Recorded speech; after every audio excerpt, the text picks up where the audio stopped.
Hey guys, JH, welcome back.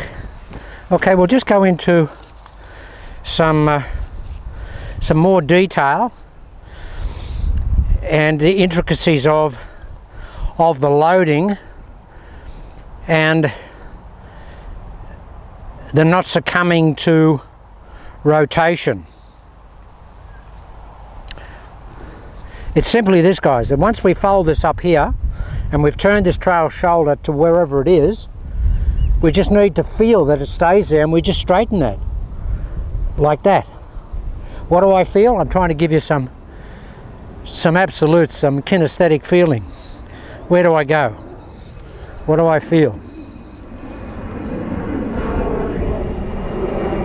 Okay, the first part of the feeling is that I feel a drive of pressure and energy going down the inside here to the inside of the arch of the foot and towards the instep.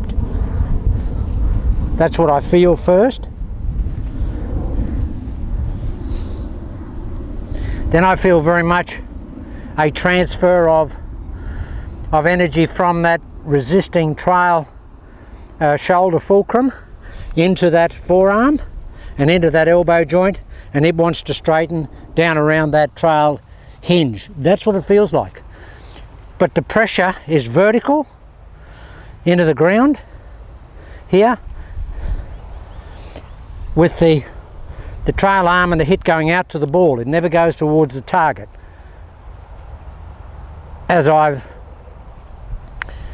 indicated many times before, we never want to have the feeling that the golf club is going towards the target as a feeling, because that will pull that trail shoulder out. Okay, so I'll just hit a couple of 5-irons down here. Now I'm really going to emphasize the down. And guys, I still grip everything down the same as the 1 length Cobra irons, and until I get my specialty set, I'll continue to do that. So here we are. We're here. Lead foot is unloaded. Now guys, that's what I love. I can just come back from a break, just step up and just hammer it. Now I look like I'm hanging back and I want to feel like I look like I'm hanging back. I want to do that, because if I'm driving my weight down vertically as much as I need to and I want to, then I will have to have that hang back feeling, because the weight's going here. If the weight's not going there, I won't have that hang back look. Won't have that.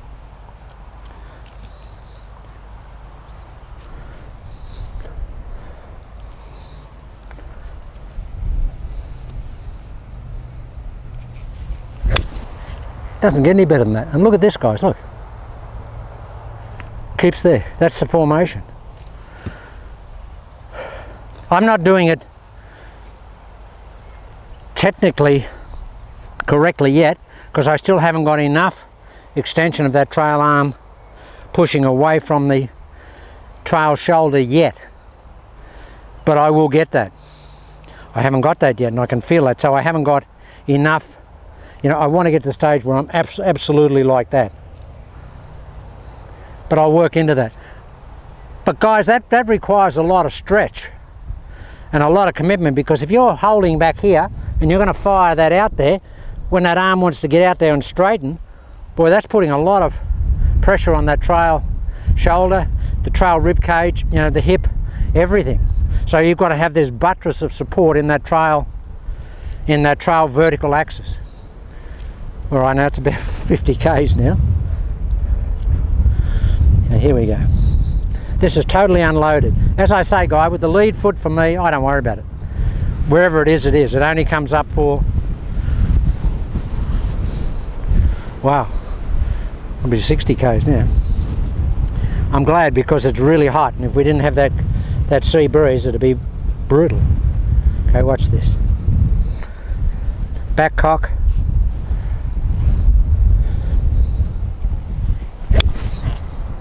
You know when I said that 5-iron I hit before was the best one since I've been on channel lock? Well, we've just surpassed that. That was the best one. Guys, I hit a couple of drivers down here. Now clearly, with a driver, the commitment has to be greater because there's more throw out inertia in the shot and you just have to resist more. I've got my 12-degree driver because I'm playing the ball back. I still grip it down.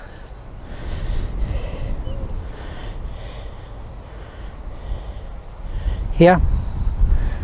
Now I'm just going to fold up and just crank this. Now into this wind, this would be lucky to go 200 metres because it's just so strong. So here we are, guys.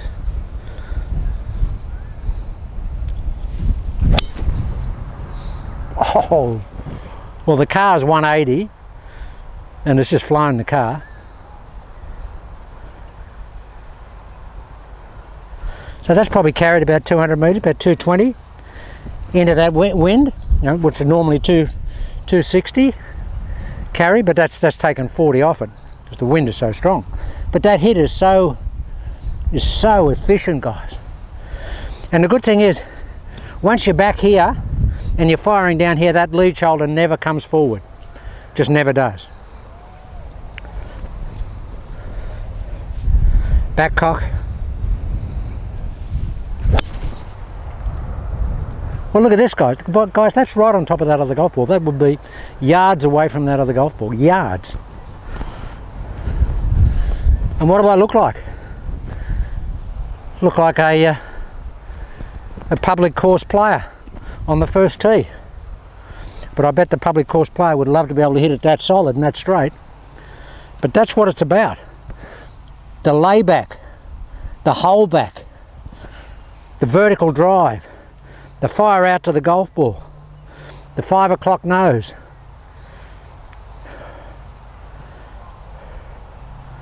The more 5 o'clock nose you can get, guys, which is simply having your nose or the bill of your cap pointed outside your right leg at impact. The more you can get there, the more you can support the hit in that trail side by hitting away from that trail vertical axis.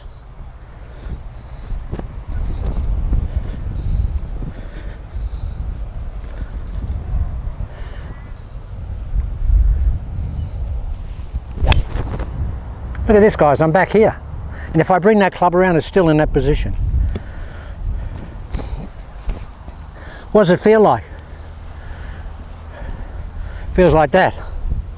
Feels like I'm throwing away. If I had a ball, that's what it feels like there. That's what it feels like. The wind is so strong.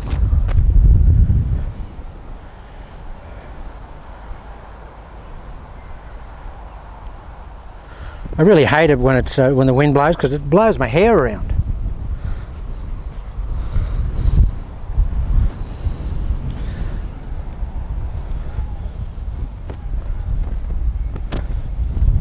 Watch this guy.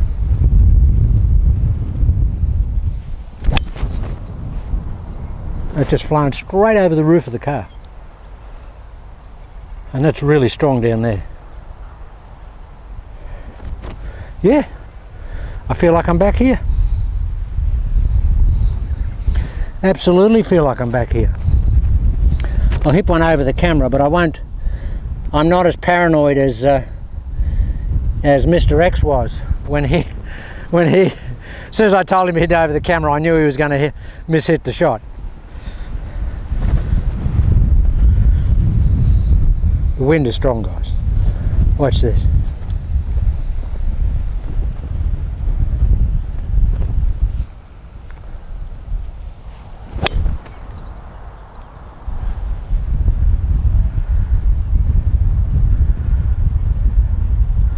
Wow, and that's dead into the wind there. That's dead into the wind. Yeah, it looks ungainly. But I can assure you, if you were here, and I said to you, would you like to to hit the ball as good as that? And you would say yes. I'd say, well, you have to look ungainly. You have to look conventionally ungainly. I mean, that was just hammer time. Okay, lots of 5 o'clock nose.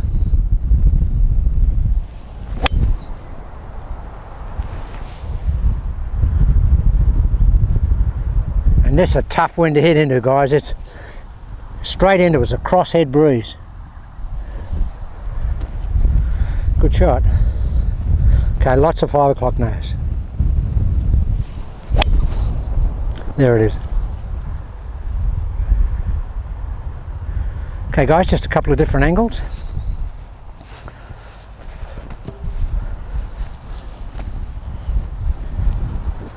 Just hit a couple of 5-irons down here, and I'll just hit a couple in sort of rapid fire to show you how I just try and get the feeling of just driving that weight down, and that's all I think about. Okay, I'm thinking about target clearly. Come on, James.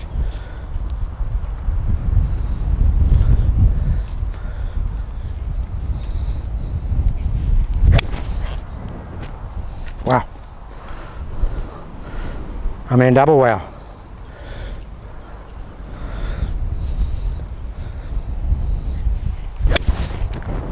See, the feet are down now, guys. I'm really grooved. Call this a stomp. We're stomping. That's really very much a feeling. It's a stomp.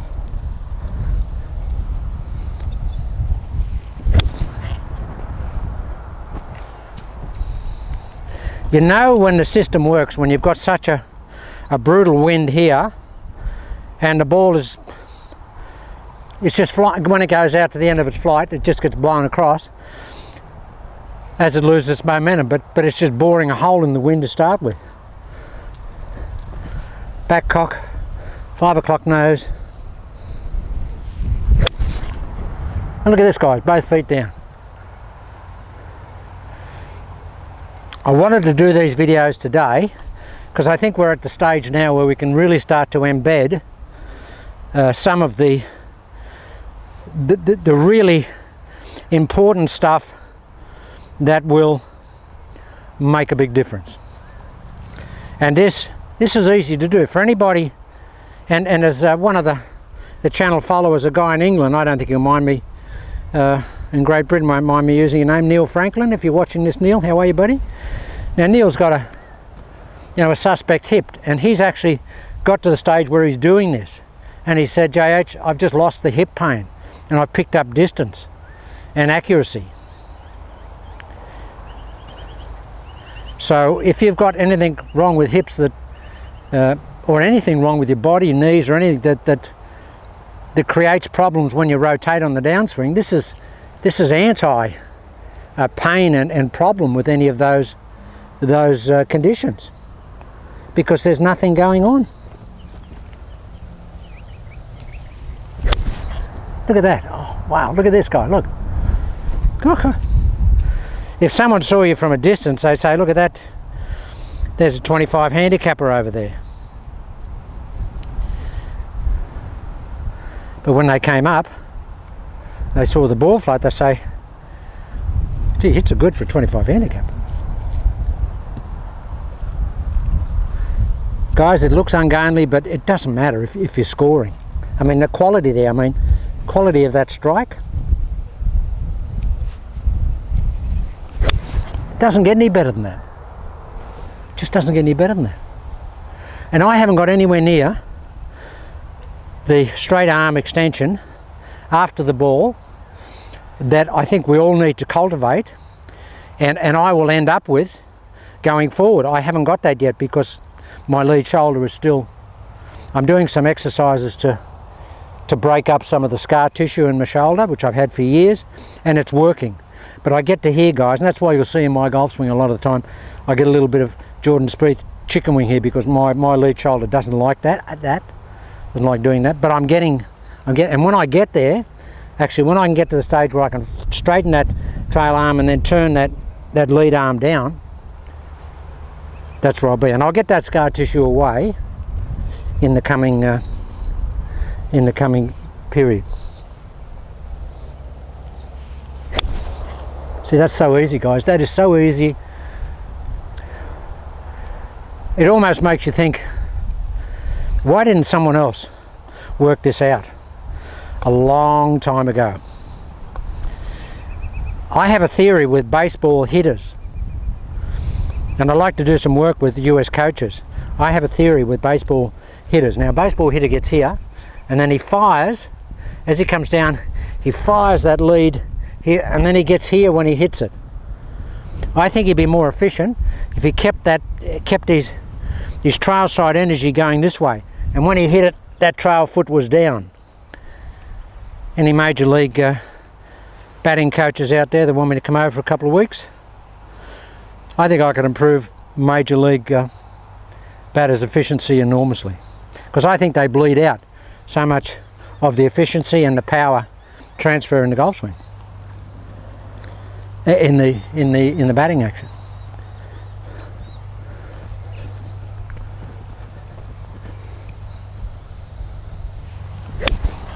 Don't get any better than that. It don't get any better than that.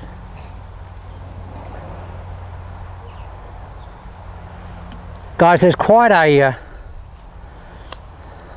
not as pronounced as mine, but there's quite a bit of this, I think, in Lee Como's swing.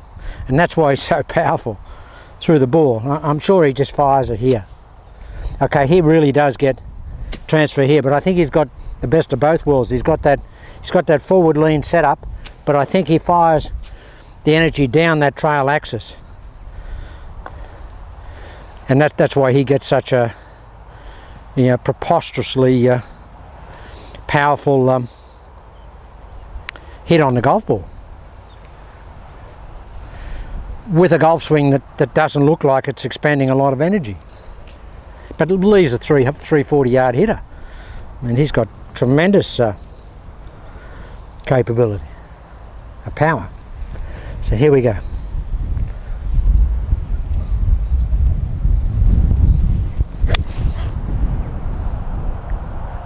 Well, we're just doing PBs here. Again, that's the best. That's the best iron I've hit since I've been on Channel Lock. That's preposterous. Absolutely preposterous how good that is. I mean, I love practicing in the wind. It doesn't bother me at all. And I purposely come over here today to have this type of wind. I can hit anywhere. Here, I can go any direction I want, but I want it to be right here because this is a very hard place to get ball flight. Here. Now this is out of deep rough.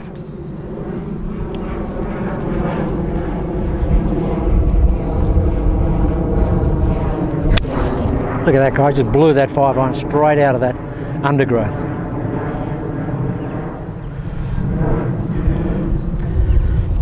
No, they don't move. And as I say, I still haven't got this, but I will get that. So what's the message? Let's recap. Let us recap. What we need to think about and concentrate on is feeling that the predominance of our golf swing centers around the trail axis here. This is just for balance.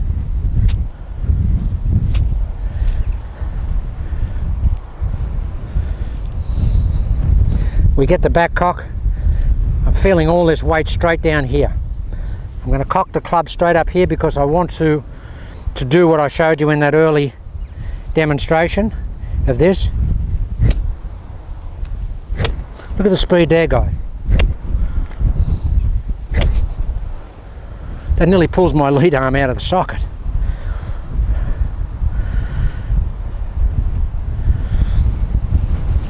There's no rotation in that.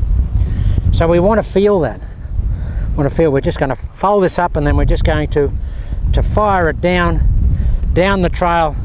The energy goes down the trail vertical axis, and the club goes out to the ball. It doesn't go this way. Guys, if I played the golf ball back here and I fired it, and then I fired the club at the target, and not out there, this is what would happen.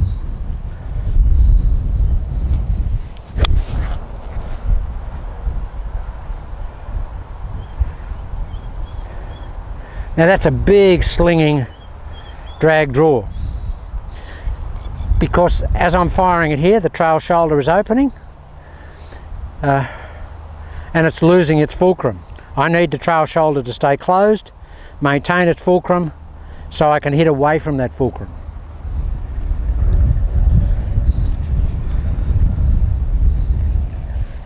Like that.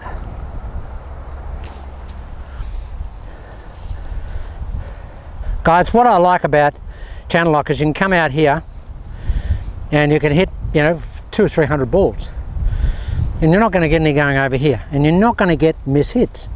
You just don't get mishits. You might get it a bit up and down the blade. Everybody does that. Second, third, fourth groove, or fifth groove, or sixth groove, high or low, still goes straight. All right, now I'll try and incorporate a little bit more lead arm extension through the ball. Lots of 5 o'clock nose. There it is, guys. Wow. Now I feel my lead arm because my shoulder's really sore, so I get a bit of chicken wing. But if you look at me, that's only post impact. You look at me at impact, I'm here. And I do get protective of that lead arm, and I have for years. I basically stopped playing for 7 years because my shoulders both shoulders were so bad. And I've got rid of a lot of the scar tissue by a different training regime. All right, just last shot. So we'll see if we can land one in the hole.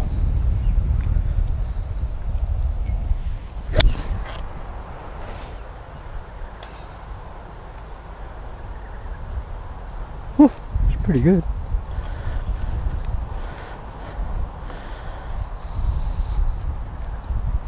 Just on the backswing there, guys, there was a gust of wind. I thought it was just going to blow my hat off.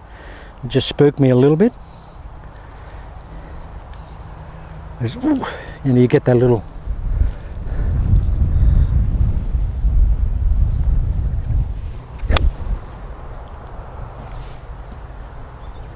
You don't want to stop when you're hitting it good. All right, I'll do a really good wind up on this one. Try and do everything right. There. Hit that hard. Just trying to freebie, free wheel it now, guys.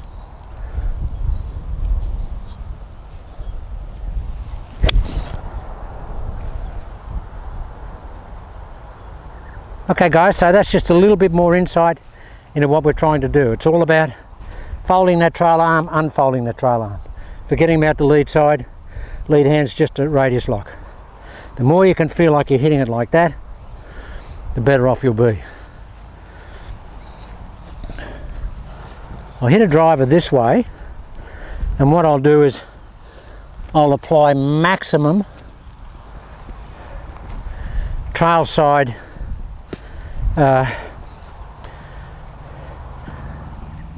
positioning. Almost feel like I'm going to be over here when I hit it.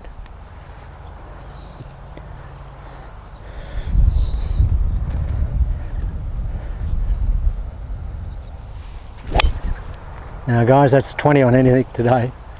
Wow.